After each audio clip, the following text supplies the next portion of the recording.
All right. Welcome everyone to another show of Fresh Money. Jed, how are you? I'm doing good. How are you, Pat? Doing very, very well, guys. I am super excited to introduce to you none other than the very one and only Mr. Fee Tejada, Head of Growth and Marketing for YGG Alerts and People Lead and Biz Dev for YGG Pilipinas. Mr. Fee, best friend, how are you? Hey, best friend. Hey, Yeah, guys. Pete, thank you so much for joining. I mean, I know you're very busy as the multi-talented triple hatter guy in YGG. YGG Alerts, YGG, and I heard that you do both actually, di ba? Yeah. People lead Mm, ka na, you handle people, and also biz dev, which is kind yeah. of like marketing. So if you think about it, tatlo na yan. Biz dev, marketing, and people lead. I want to know later on pag-usapan natin how do you manage your workload. But before that, no, let's start I guess. Who is Fee Tejada? What did you do before crypto? Kasi that's where that's where the most interesting people come from eh. What did you do before crypto? And most importantly, how did you discover crypto, Axie, and all of this wild stuff? Yeah, sure. So basically, no, ang dami kong ginagawa at YGG. So basically, yun yung parang sinastawag nila na jack of all trades per master of none. But yeah, to answer your question, I used to come from, HR and talent acquisition naman, industry part ng corporate. And yeah, I do hiring, I do HR related, matters and stuff. And somehow I got to, I mean, I was able to use that to my advantage when I started, jumping into this entire crypto journey that I have right now, but which later on we're gonna discuss even further. But yeah, dun ako nanggaling sa HR and talent acquisition. And I guess before YGG, nauna si YGG Alerts, right? But Yes, before correct. YGG Alerts, um, I'm sure wala kang kaalam-alam about crypto, about anything else. No? So, what was I guess, do you still remember that very first moment na nabalitaan mo about crypto, about Web3? Yeah. Actually, before I really dive into crypto, I only heard about Bitcoin Kasi yun talaga yung matunog dati. And also forex trading and stuff. But I don't really have idea of, what are those and how to really enter the business or the industry. So I joined Axin. I mean, I joined this entire NFT or crypto journey when I first my bought when actually I first heard about Axie Infinity. So at first, masyadong skeptic pa ako about the game. But when my friends started to post, their financial gain, their earnings, na ang lalaki, umabot tayo ng 20 SLP, 20 pesos per SLP at a time. So I got FOMO'd actually. So that's when I started, studying about Axie Infinity. But I didn't know that everything that's been happening in Axie Infinity, you being able to earn money while playing the game, it's actually the entire blockchain technology. So I didn't have any idea about it. And so yeah, pumasok lang ako doon out of financial gain, out of inget sa mga tropa ko na ang laki na ng kinikita nila. And then that's then the time as I told you guys earlier, yung binili ko pa na Axie team before was about 95,000 pesos pa yung isang buong team.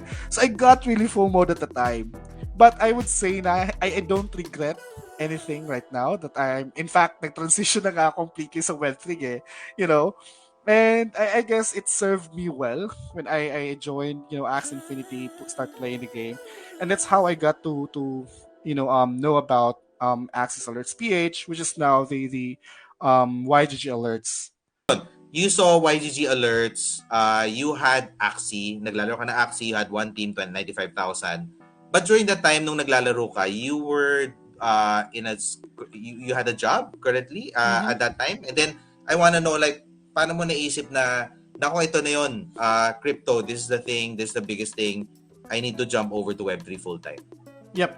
Okay, so yeah, at first talaga, ang hirap na nga, ang hirap. In fact, ito i-share ko sa lahat ng nanonood right now, and to you guys as well. When I started playing Axie Infinity, and also when I eventually joined Axis Alerts PH, yung parang former name ng YGG Alerts eh, I was parang doble yung trabaho ko at the time eh. And umabot na ako sa point na naglalagas na talaga yung buhok ko. So, sobrang stress. Kasi, di ba, gagawin mo pa yung corporate job mo. You have to play Axie Infinity. And then at the same time, you have to do Access Alerts PH, which at the time, ang dami nangyayari sa Axie Infinity before. Now, when I started parang learning about the utility na binibigay ng isang NFT in general and how it's making the lives of everybody easier compared to, especially me, yung how, kung paano niya parang mas naging pinapadali yung buhay ko at the time. Doon ako talaga nag-decide na I think there is really future sa Web3. There's really future sa Metaverse. It's just really a matter of finding, the best people to spend it with and also doing the right things, like doing your due diligence, doing your own assignment. Sinasabi ng lahat na do your own research. Tiring siya pakinggan kasi lahat sinasabi yan, but it's actually really, really important. And that's when I started, parang deciding na, okay, let's do it. In fact, yung nag-resign nga ako, it was immediate resignation eh. I did not render 30 days. Walang 30 days. Walang 30-day notice na nangyari doon. Kasi I got so fed up with my corp job before. And it's not because the company is bad, ha? It's not because of that. I mean, the people that I've worked with before are really amazing people. I used to work with people based in London kasi mga Briton talaga yung mga kausap ko. Always, every day, way back. And they're really great people to work with. It's just really the amount of work that you have to work, in a corporate setup, and also the process that we have in corporate industry. Yun lang yung magiging tiring kasi if you're going to compare it here in Web3. Yes, there's still a lot of things that we're doing here in Web3 kasi we're building it. Everybody is really starting up, right? And Right. it's tiring. Everybody's working around the clock just to make sure na we're putting things in place. But it's also fun kasi you get to meet a lot of people. Yun yung maganda dun eh. Kasi even though, for example, you, Patrick, we could call each other best friend now.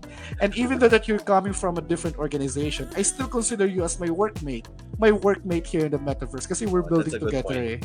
in a different, aspect. And that's the good thing about Web3. Doon talaga ako na-sold out. Yung community building na meron tayo. Yeah.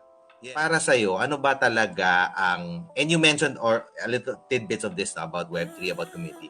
Para sa'yo, ano ba talaga ang nagde-define sa Web3 and what makes it so special? Yeah, what makes Web3, I'm just gonna make it really easy, guys, ha? Kasi I'm not really an expert. So ito pala, for those of you who are listening right now, you don't have to be an expert about Web3, about crypto, for you to be able to join whatever we're doing here in the Metaverse. It's okay to not know anything or everything.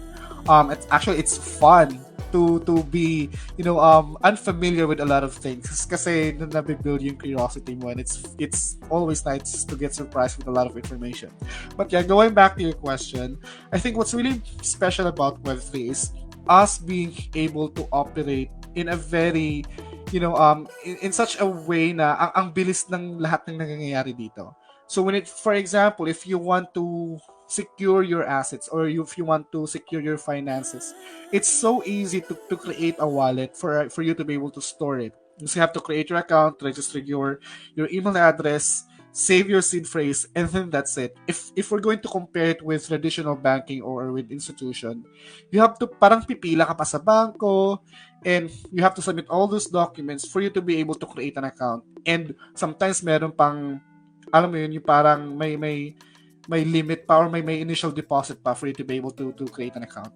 And that's the beauty of Web3 kasi it's eliminating those barriers, those blockers for you to be able to start, investing, and for you to be able to start growing your assets or your financial assets. So yun yung pinakamaganda sa Web3. And also it's about, the ownership. Kasi ang daling, as long as you have the money, you have the knowledge, you can own anything that you want. Na ang bilis lang ng ownership dito, pipindot ka lang if you wanna buy this, and then that's it, it's yours. Hindi ka na pupunta kung saan-saan, hindi mo na kailangan kung mausap na kung sino-sino, just for you to be able to secure na makukuha mo yung isang bagay na yun. So for example, isang bag, kakausapin mo, ang dami mo kakausapin, ang daming transaction na mangyayari. Di ba? Ang daming pagdadaanan. Unlike with Web3, ang bilis talaga. The ownership is really, really fast. It's secure kasi meron tayong smart contract na dinedeploy sa blockchain, through the blockchain technology. And that's the beauty about it. And also, gusto ko lang din i-highlight, during the Typhoon Odette, we were able to collect 75 million pesos in just a span of 3 to 5 days, I guess, nung time na yon. And ganun siya kabilis yung pag-collect natin ng donation because of the Web3 technology. Imagine if we had to, to bring it or to directly send it to your bank account. Would have to undergo certain process. Call your banker, hey, you might receive this some amount of money, and mafi-freeze yung account mo. There's chance mafi-freeze yung account mo. Maka-question ka, and all of those stuff, may clearing period pa. Unlike with Web3, automatic pumapasok yung pera and we're able to give hand or to give help to people ng ganong kabilis. And that's the power of Web3. Kaya, yeah, that's really something that really sold me as to why I joined, this entire movement. I love this. I love that tinatawag mo siyang movement and not a company or an organization. It's really a movement. And it's all through shared belief, shared philosophy. Permissionlessness, self-sovereignty, hawak mo yung sarili mong, you own your own assets. I love it.